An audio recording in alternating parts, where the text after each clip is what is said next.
तो तेरा हम रब पाक जो तो खेल कबुलौला जो गम में ट्यूं गमनाक जो कर मेरा मोते मुस्तफ़ा तो लय ज़मी आसमान थिया जिन्नो मलक इंसान थिया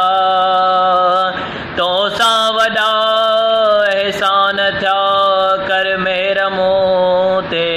मुस्तफ़ा बेशक मदीने में वसे हर हाल हर हिक जो पसे मुर्शिद मदीने में वसे हर हाल हर हिक जो पसे अल्लाह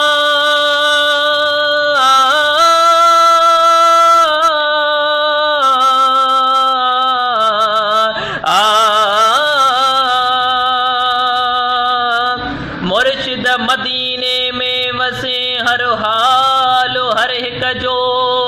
पसे ए हर हिक खे हर जा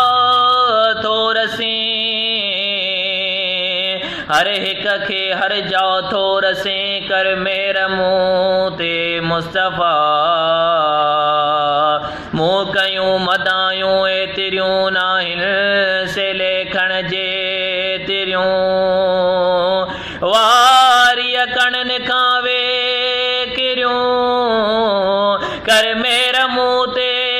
मुस्तफ़ा बेहद गुझे गुलकार थी ॾाढी सुझे सरकार थी मोते बदिन जा बार थी कर मेरा मोते मुस्तफ़ा या मोहम्मद मुस्तफ़ा कर मुश्किलातूं माफ़ तूं दूर कर मुश्किल कुशा कुलई कशाला काफ़तूं आमन लेखे आमुआ पर ख़ासन लेखे ख़ास हुआ गाल ख़ासन जी सची को जी न जान खिलाफ तूं हज मके जो फर्ज हुआ पर ही भी मुझो अर्ज हुआ ऐ सैयदा नामे खुदा जे लाहिमी गुलाम तूं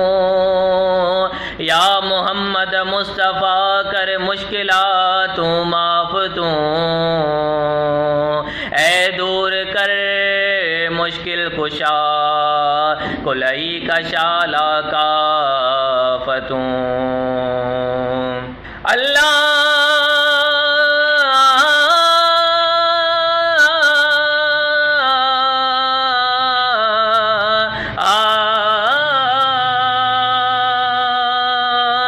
आमन लेखे आम आखर खासन लेखे खास हुआ गाल खासन जी सची को जी न जान खिलाफ तूं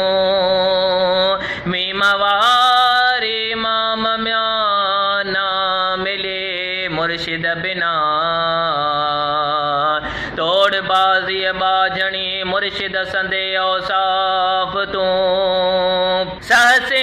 भते साराए जे सिर नयूं सुबहान के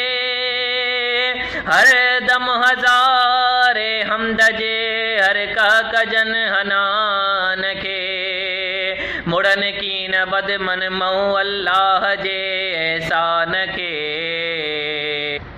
मां अब्दना मलकन चयो मजमा ज़रत मनान के मां अब्दना मलकन चयो मजमा ज़रत मनान के